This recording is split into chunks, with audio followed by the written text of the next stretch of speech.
CMMS Radio talks about all things CMMS, computerized maintenance management software, focused on maintenance management. It's the people, the process, and the culture that make your CMMS journey a success. Joe Anderson, welcome back to CMMS Radio. Thanks for having me, Greg. Man, it's always a pleasure. I appreciate the time. Always, man. Now, I know you're out there, you're busy doing all the stuff you guys do at ReliabilityX. I wanted to record with you this week because you've been coming up in some conversations for me. We've got SMRP coming, which last year got canceled, and I'm finally going to SMRP, and I'm doing some really cool stuff. ReliabilityX is a part of that. I don't know if you know about it. Some of it's still a little bit of a secret, so I'll make an announcement soon. But basically, the thing about SMRP, and I was just, Scott McKenzie, I was just talking to him yesterday, recorded with him, and we were talking about SMRP and why that particular conference is special and why you guys kind of support it. By the way, anybody out there that's listening to this, if you're going to SMRP or you want to go to SMRP, when you do the checkout, put in CMMS 10 and you get 10% off. I don't get anything out of that other than helping you get to this event because I want to support what they're doing because they're letting me come in there to cause a lot of trouble. But what do you guys got going on at SMRP? Are you doing any kind of presentations or panels or anything like that? We got quite a bit going on. So we're a sponsor. We have a booth. So stop by ReliabilityX booth. Come say hi, at least introduce yourself. I'd love to get to know you. Monday, we have a workshop. We're doing a workshop where we do help people with an assessment and kind of give them a strategy moving forward so they have something tangible to take home, take back with them. To implement and try to get better. I mean, our goal as a consultancy is to help others succeed. I mean, that's all we care about. Let's solve problems. Let's get a better quality of life. And all the numbers come in, into play. So we got that. I know Paul Crocker is doing a session. I think Ramesh has some book signings probably every day, I think, Sunday, Monday, Tuesday, and maybe Wednesday. We have the maintenance and reliability best practice book. It's one of the best books in the industry. So Ramesh will be signing a bunch of copies there. I think Ramesh and George do a session. And then we're all on panels at the end of the week doing panels. So got quite a bit going on. It's going to be busy, man. Looking forward to it. And when I'm there, I'm going to be doing that special production and the announcement will come out soon. And I'll be busy with CMMSradio as well. Thank you. For sure. So yeah. I'll be looking forward to that. Well, what's cool? I can be your booth bunny, Greg. I can be your booth bunny, man. That'll work for me, man. I mean, we'll draw them in, man. We'll have to. I'm bringing a bodyguard too. Are you really? You got a bodyguard? Oh, man. You're moving up in the world. We can't afford bodyguards right now. Oh no! I'm not paying for it. It's it's a quid pro quo, man. I don't have any money. I just like doing this and being able to connect and get the stories out there. And so this is one of the things I want to talk about. So I've never been to SMRP. I am lucky and really grateful that I know real professionals that actually try to deliver on outcomes with that integrity. And I'm always talking about it. And, whether people like it or not, I care about that because I like the outcomes, the win-win, all that good gushy stuff, because I think that's possible. It's not easy, but if you're intentional about it. But SMRP in and of itself, for me going for the very first time, I think I'm going to get to see and understand things that I haven't yet been exposed to. It's not like every other conference out there, and people might think that, but being able to hang out with you, hang out with George, Paul, Dan Anderson will be there. Of course, Dan, AJ. Dan's got a lot going on. Forgot about Dan. My bad, Dan. I love you, man. He's got a lot going on too. So. He's also part of SMRP. He's on the. He's vice chair, I believe. Yeah. So I think he's got some things coming too. Do you find that each time you go, because you pretty much go every year, unless like last year got canceled, do you see a good mix of new first timers and lots of returning people? How does it kind of show up in your memory when you think back? I would say Um, there's a lot of new people now. I think the thing is when I started going, and George and I, when we all started going, like George has been going a lot longer than I have, but I've been going for, I don't know, almost 15 years. Mm. Like year over year, we knew everybody, right? But 15 years later, right, people are retiring, people are moving different jobs, um, and so there's a lot of new faces, a lot of the same companies, a lot of the newer companies, so it's a little bit of a mix, but, um, I'm to the point now where more people know me than I know, and that's kind of scary for me. I'm used to being the little guy that can walk around, introduce myself, and talk to people. But now the shoe's on the other foot, and I'm grateful for it. It's just that's kind of how it goes in these things. So Yeah. there's a lot of people that I don't know now, that I used to know quite a few. So I would say there's quite a few new faces now, given the years, for sure. Have you, so lately with the work that you guys have all been doing out there in the field, and I know, doing plant turnarounds and the other things, is there anything of late that is new or different or kind of concerning? And I know I tend to ask that question a lot. And the reason I'm asking is I'm trying to figure out, is anything really changing, or is it just getting kind of polished up and shiny? What's going on out there in the world of maintenance and reliability that you're seeing that's good stuff The versus? thing that, yeah, man, I hate being negative, but to me, we're in a decline. I think it's getting worse. The more information that gets out there, competencies aren't where they used to be. Skills aren't where they used to be. People don't understand basic terminology. I mean, it's to that point to where, especially in manufacturing, it's they've just started throwing bodies in there, and there's nothing wrong with that. But with no training, no upskilling, no plan to do any of that stuff, and you have these expectations that they're supposed to meet, but they're not even qualified for the job description, right? Like, um, it's kind of a shock to me. In a way, it just seems to be getting worse and not better. What's up, everybody? Welcome to the first unscheduled interruption of CMMS Radio like this. So let me jump in here real quick. Is Joe onto something, or do you disagree? Let us know. That's what the comments are for. Also, like this video, share it with others. Go follow CMMS Radio on LinkedIn. Go follow Joe. He drops things like this often. He's open to discussion. Let's have a conversation as a community and as a profession. I myself may have said things in previous episodes on CMMS Radio that I want to know your feedback about. And only one way to do that is to go back and watch some of those episodes. Anywho, where can you find Joe, Greg, and myself? Well, I can tell you where to find us October 6th through 9th, and that's going to be Fort Worth, Texas for SMRP. Yep, you're probably tired of hearing about it, but hey, we want you to be there. We want you to be involved in this community, meet people like us, and let's just have conversations. Let's talk about what's working and what's not working. I myself bring a military background, Navy guy, worked in textiles, worked in firearms manufacturing. Joe himself, decades of experience. George, decades of experience, CMRP of the year, right? There's a good group of people that can help you get where you want to be, and we're not always selling something. All we're asking for is your time and a conversation, and the willingness to have an open conversation. So if you're open to that, come find us. I look forward to seeing you at SMRP. Let's get back to that episode now. So there's concerns there.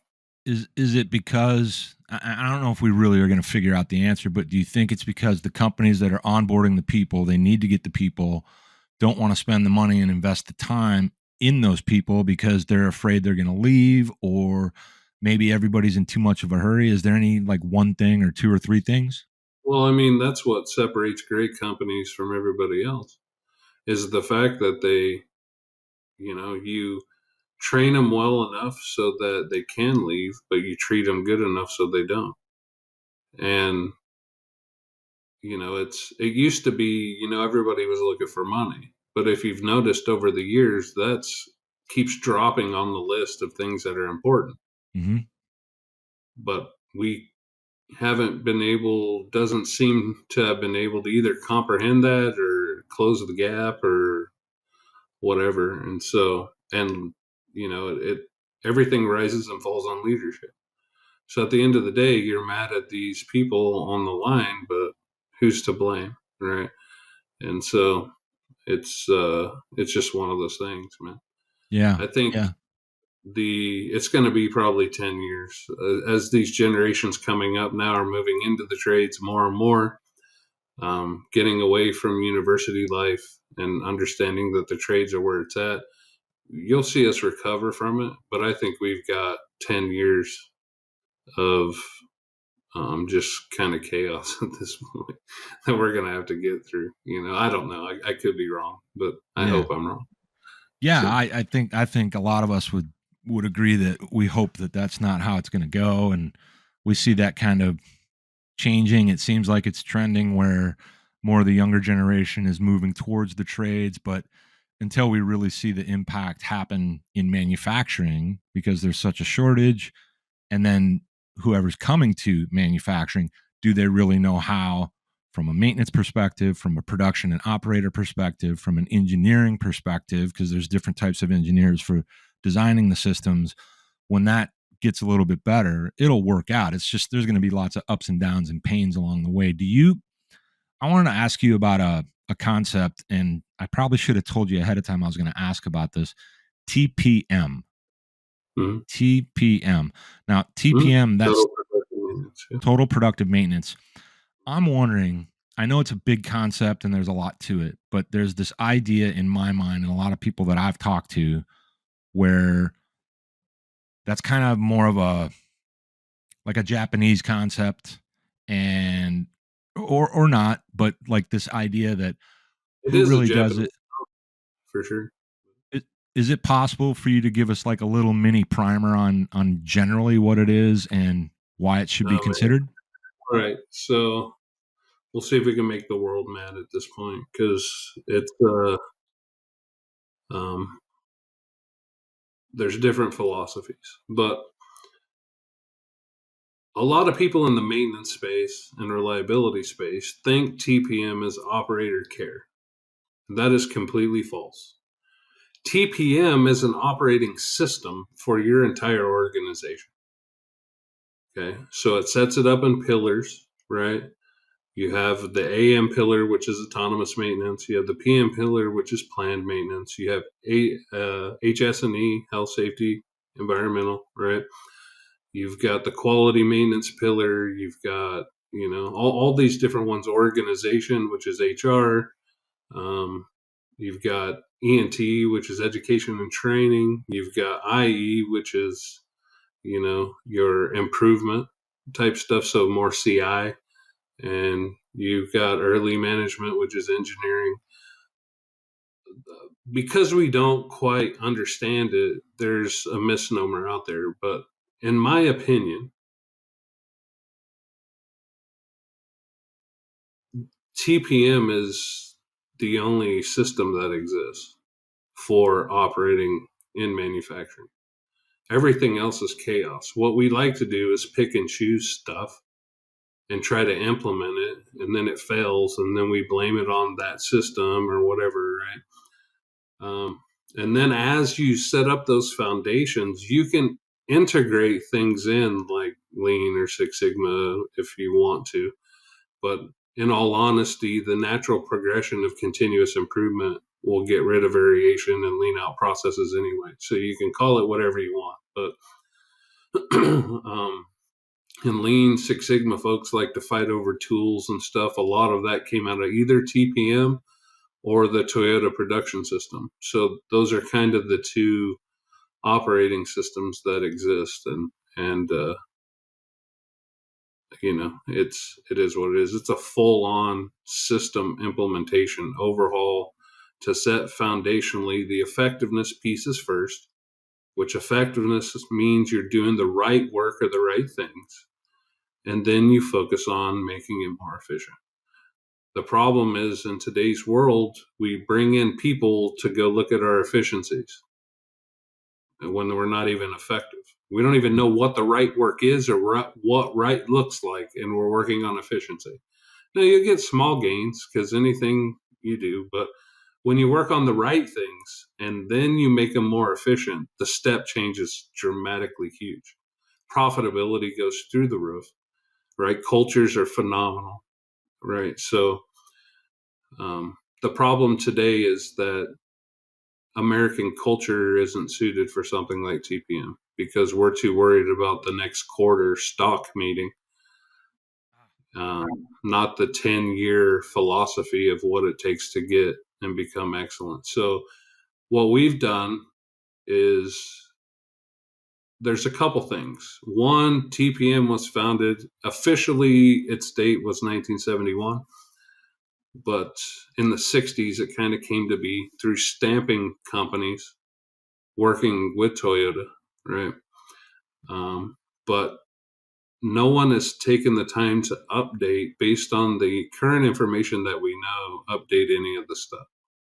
And so what we've done is we've updated quite a bit of it. Like OEE and TEEP came out of TPM, right? So, and it's funny, I see a lot of people bashing OEE, and then I read the post and I can see that they don't clearly understand what OEE is, what it should be used for. It's a tool. Like any other metric, it's a tool. Metrics are tools to track progress and then make improvement. You measure to improve. What we've done, especially in the United States, is we've become a check the box, use flowery language type of, beat around the bush mentality. And it's a red green mentality on metrics and everything else. Like everything is a facade. And so it's just a general lack of understanding on how to implement these things and how to measure these things. So I've heard about and talked to a lot of different people about these ideas behind, finding low-hanging fruit versus once you do that, now you have to actually find things to make those continuous improvements. And the way you've explained it, my follow-up was basically going to be, we're really talking about the short game versus the long game. And we focus so much on the short game that we have no way to appreciate the long game. And then when we see others playing the long game and winning the long game, we're like, who's winning the long game? I'd like to know. Well, I would like to know who that is because, I've traveled to other countries, but I haven't gone into manufacturing facilities, so I don't know. I can only speak for the US and Canada. But all I see is the short game is getting shorter and the fires are getting bigger. Everywhere, man. Unless, but again, the people that call us and the places I go into, they need our help. So I haven't seen everybody. So I don't want to make a blanket statement. I don't mean it from a blanket perspective. I know there's good companies doing good things out there. But in my experience, because we're only going in to help those companies that need help, like it's just getting worse. Yeah. Fires are getting bigger. The time frames are getting shorter.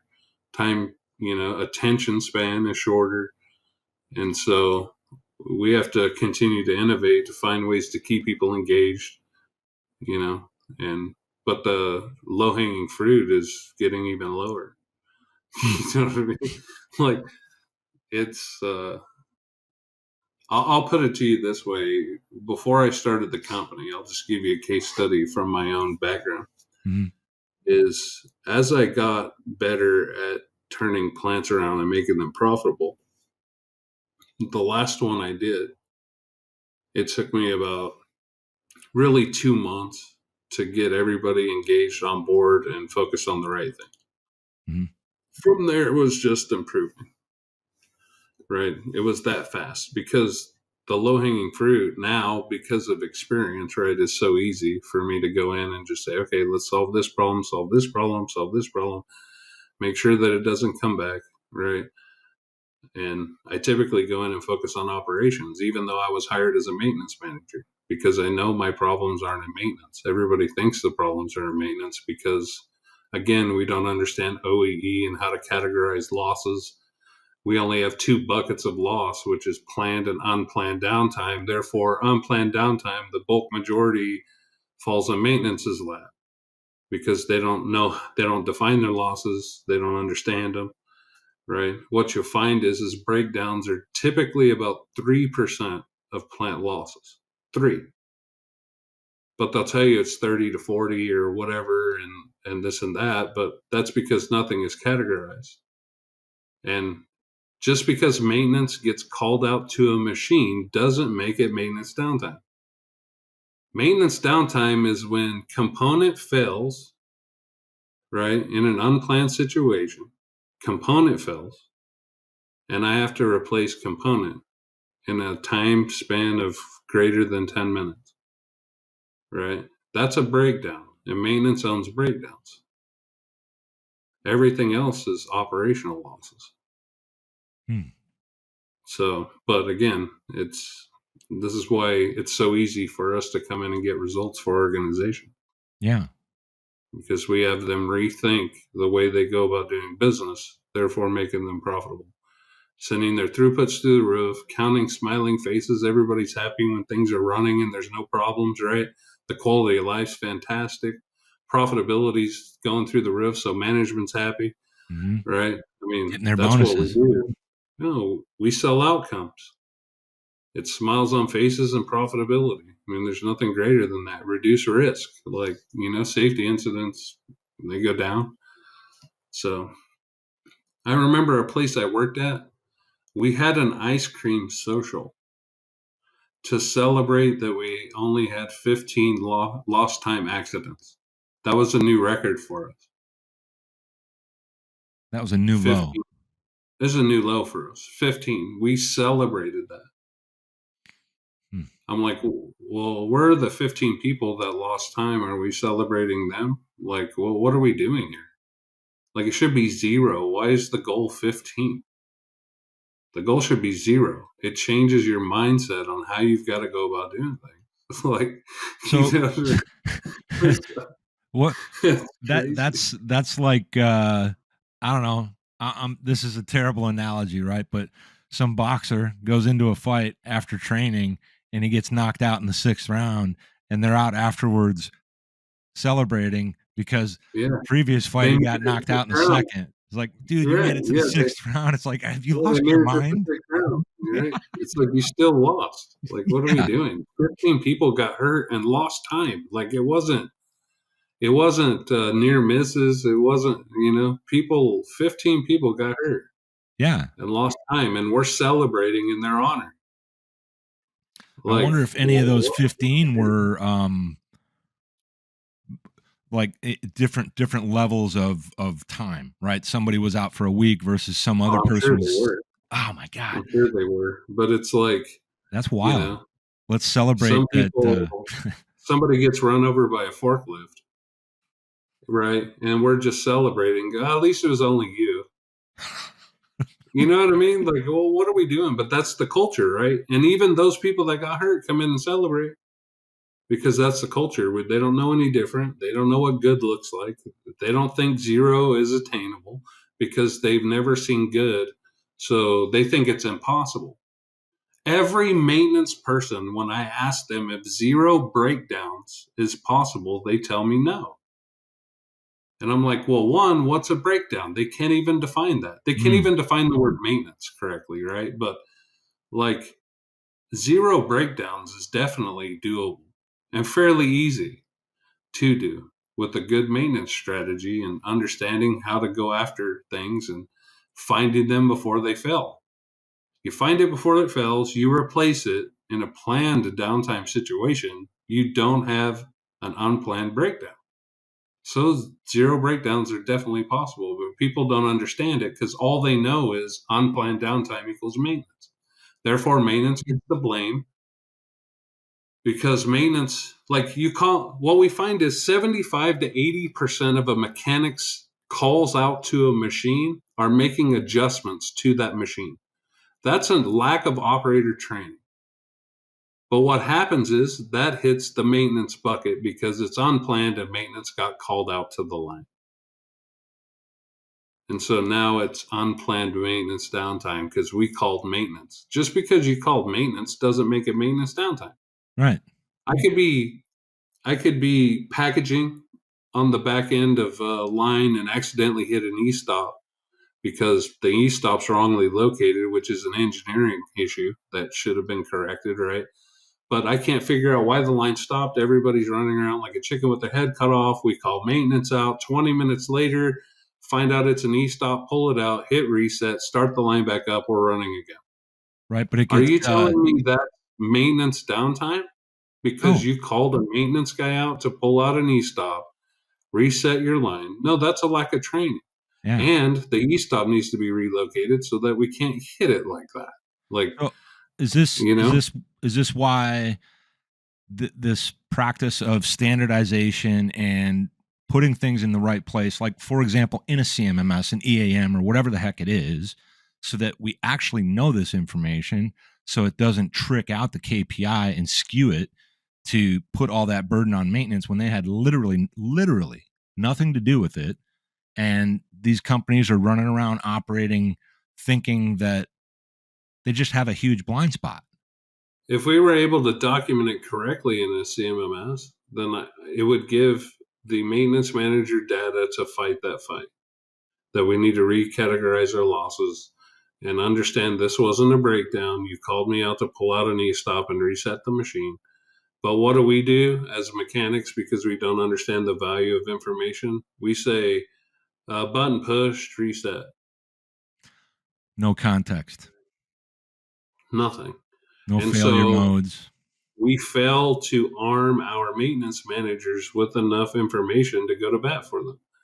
That's the value of a CMMS. At least one of the pieces of the value is the data, right? The data is used in a million ways if you're using it, right? But like inputting proper data, the value of inputting it helps me fight for you.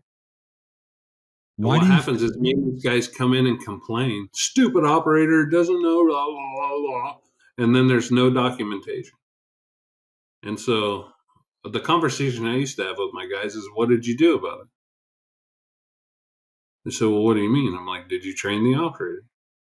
It's not my job. It's not? Okay, who's going to do it? Who's going to save you? Who's going to save you? You have two choices. You fix the problem or you complain about it. And you didn't fix the problem. You're in here complaining. Now you're whining, sounding like a schoolgirl. I don't want to hear it. Like, you didn't make the problem go away. So guess what happens tomorrow? They call you out again. No one is coming to save you. Be the one to grab the bull by the horns and make the problem go away. Yeah. That's what we do. We solve problems here. If you need help solving problems, call me and I'll go out there and help you and I'll walk you through the process. Right? Like, it's not that big a deal. But what do? We'll sit in the shop and complain about it. But while you're complaining, I'm in another plant turning it around. Yeah. One of the best pieces of advice, I ever got in my life, ever, was, if you've got a problem, something to complain about, do something about it. If you cannot do anything about it, stop complaining about it. Yeah. So if you're complaining, then you got to go back and find out where you're lacking accountability. There's always a solution. Just because we don't know doesn't mean there's not one. And a lot of times we fall into that trap because I've been here for 30 years. Well, a lot of people I know that have been there for 30 years have 1 year of experience 30 times over. They don't have 30 years of experience. That's one. And two, if you've solved problems in the past, you'll know that there's always a solution. And it might not come from us because we're limited to what we know, but because we only know what's in these four walls. Outside eyes coming in, taking a look at things, people that are knowledgeable on certain things, right? Taking advantage of them. I used to bring in vendors all the time. I bring in like Motion used to have, and I don't know if they still do. I've been out of the game for a little bit, but like a guy that did bearing failure analysis. So I could send him bearings, or he would come in. I'd have him come in and look at things to help me understand if this is set up properly or whatever. Because if I only use my limited knowledge, I don't know if I can be successful. I'd rather have 1,500 people in a room and all of that knowledge than just mine trying to solution a problem. Yeah. And we're not good problem solvers today. We're problem tellers. We'll go around and tell everybody what the problems are, but offer no solutions. Mm. Right? And that's the mentality we've gotten into. And it's like, you see a box jam, and typically it's, for example, like glues build up in the box machine or something. So you have a leaking nozzle or bad O-rings or something. Instead of solving that and making the problem go away, they'll just say, oh, all it does is jam all the time. It's like, you're a maintenance guy. Why are you coming in here telling me about jams? Like, they're the easiest thing to fix. You can make them go away. And guess what? Those 1 minute stops that happen 600 times a week, which for about 1 minute, the average miner stop is 1 minute, right?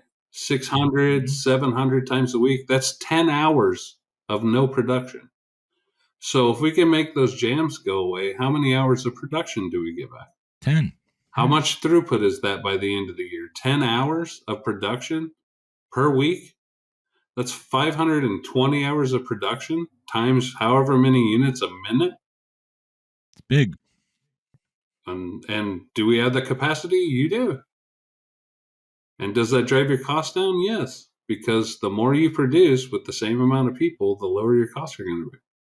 It sounds so simple. It is simple. That's the problem.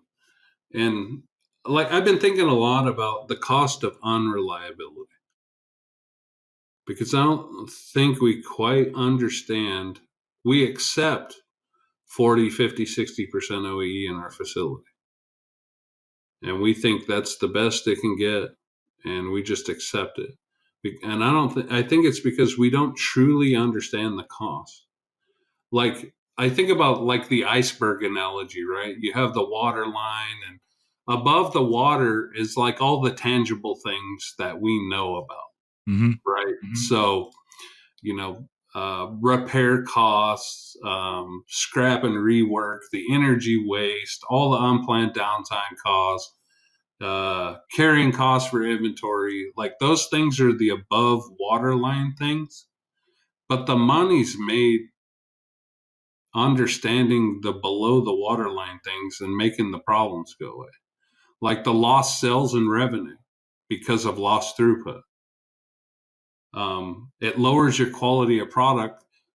I've seen this. I've lived this with some companies that their quality has gone down. So it ruins brand reputation. It ruins your credibility. Like, what's the price tag of that? Employees are frustrated because they're fighting fires all the time. So your culture's trash. Everybody's mad. You complain about you can't retain employees, but you allow all the problems to happen all day, every day, and you're doing nothing about it. Safety risks go through the roof. Opportunity costs, the time and money spent fixing breakdowns instead of improving or innovating, those costs. Insurance, regulatory, like all these things below the waterline is crazy. If you did a true measure of the total cost of downtime, I think you would be shocked. Instead, we go, well, technically it's 1 hour of labor for 5 people, so it's only $300 an hour. But then you do the math, adding in all the stuff that you're losing, you find out it's $10,000 to $50,000 an hour you're losing. Is that a willful choice? Well, I mean, unreliability is it's like a tax. It's like another tax on the business, and we're just allowing it to happen. You know what I mean? Like, Yeah. it's crazy. I mean, you'll budget at times, but you're only budgeting for the visible costs when the hidden costs are like 4 to 10 times larger, which is crazy. You know what I mean? Like, it's huge. And it's not luck, it's not anything. It's understanding what right looks like and going after it, solving problems. Now, when you see right, does that mean like when you come in and you help develop that and that shows up, now it's time for you to leave? You don't get to stick around and watch it? No. They just But call the you back. great thing is that the more people live what right looks like, the naysayers don't get to them anymore. Mm. What I mean by that is once you've lived that experience and people tell you, oh, you can't do that, it's not possible. It's like, what are you talking about? We were doing it. You know how many plants I've walked into, and I always ask them, I said, how many things, if I bring up and I would list some things that you're going to tell me, yeah, we used to do that. The we used to's are so profound to me. It's like, and why aren't we doing it anymore? And it's excuse. The we used to's. Like, it's just crazy how many we used to. They're literally telling you, I have this problem. We used to do this. We're not doing that anymore. So I have this problem. And it's like, Yeah. Hello. And then you they blame, right? And and no one ever takes ownership for it. It's like, I don't care who's to blame. Blame me. Let's just go get it done. You can blame me all day. I'm happy with that. You know, blame me. I'm the blame guy. Blame me. It's my fault, right? Now let's go get it done. Yeah, because You know what I mean? I can see it in your face and hear it in your voice that you're like, okay, whatever it takes for us to, let's go solve it. You love that, Right. and Yeah, that's good. Well, look, like I said, the best metric in the world is counting smiles. When people are truly happy, you know you've won, and that's all that matters, man. Quality of life is king, dude. Quality of life is king.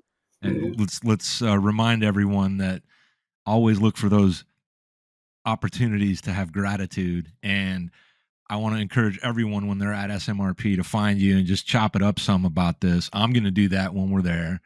I might have you on again before then. And I know ReliabilityX is going to be there. A bunch of our friends. We saw a bunch of stuff lately. I saw a couple of our good friends are over at Uptime Solutions, for example. A couple of them. Yeah. Mr. Matt and Mr. Brian, yeah. Yeah, Brian Bieski, man. To them, man. I'm proud of them. Amissa, they deserve it. I know Brian. they'll do great things. That's a brain trust right there. So, oh my God, yeah. Well, they're going to be crazy. There too. Bunch of other people that we know. I like to call you all real deal pros, people that actually want outcomes, that are also willing to say, we don't know how to do that. We're not gonna try to do that. And I love that too. Always chasing the elusive win-win is what I'm known for, and maybe occasional swearing. So Joe Anderson, ReliabilityX, teaching us the value, that opportunity of unreliability. That's where you could find the huge payback for your organization. Thanks for being on with me, brother. Yeah, thank you. Thanks for having me. I always appreciate it. Thanks. Me too, man. Me too. I get to help people learn from somebody that really knows. Thanks. Thank you. I appreciate that. Did you find this episode helpful? Please send us some feedback, suggest a topic, or ask a question. Reach out to CMMS Radio if you need a co-pilot on your CMMS project. Visit CMMSradio.com and use the What's on Your Mind link. Thank you for tuning in to CMMS Radio, your resource for all things CMMS, from selection to implementation, to help you make better choices, learn from industry experts, and have a successful CMMS journey.